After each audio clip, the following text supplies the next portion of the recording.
이제 전 세계 사람들이 앓고 있는 서울병. 이거를 이제 좀 이제 중국에서도 이게 서울병 해시태그 서울병 이렇게 해놓은 그 영상 컨텐츠가 조회수가 억 단위인 거야. 조회수가 1억이 넘어요. 물론 뭐 중국에는 인구가 많아. 하지만 그런 컨텐츠가 조회수가 1억이 넘어간다는 게 그게 말이 됩니까?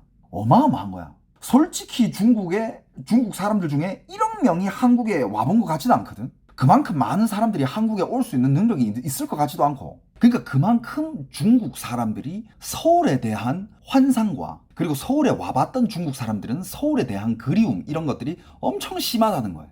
그리고 물론 그 중에는 부러움도 있고요. 그 다음에 진짜 서울이 좋아서 서울을 즐기러 오는 사람들도 있고 걔네들은 이제 좀 돈이 있는 애들이고 그 외에 이제 또 질투도 나고요.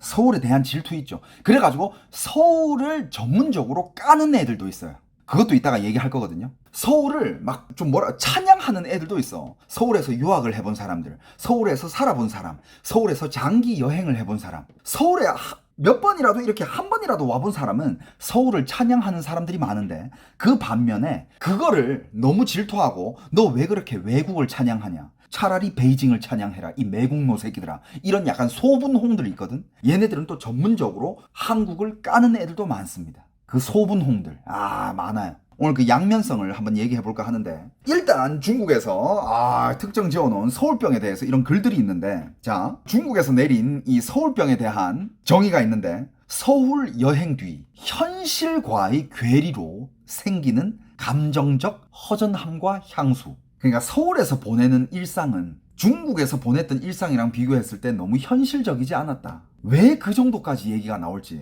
자, 특징은 어떤 특징이 있느냐? 단순한 여행 후의 아쉬움 이런 게 아니라 일종의 문화적 집착. 실제로 이걸 어디서 볼 수 있냐면 중국의 지금 SNS, 뭐 샤오홍슈, 뭐 틱톡, 뭐 이런데 서울병 해시태그만 검색을 해도 뭐 카페 브이로그부터 시작해가지고 뭐 너무 많이 떠요. 거기에 이제 뜨는 게 이제 카페 영상들, 그 다음에 뭐 이제 패션, 한국의 화장품, 한국의 아이돌 문화, 그리고 한국의 지금 현재 제일 핫한 드라마들이 촬영 장소부터 시작해가지고 뭐 난리나.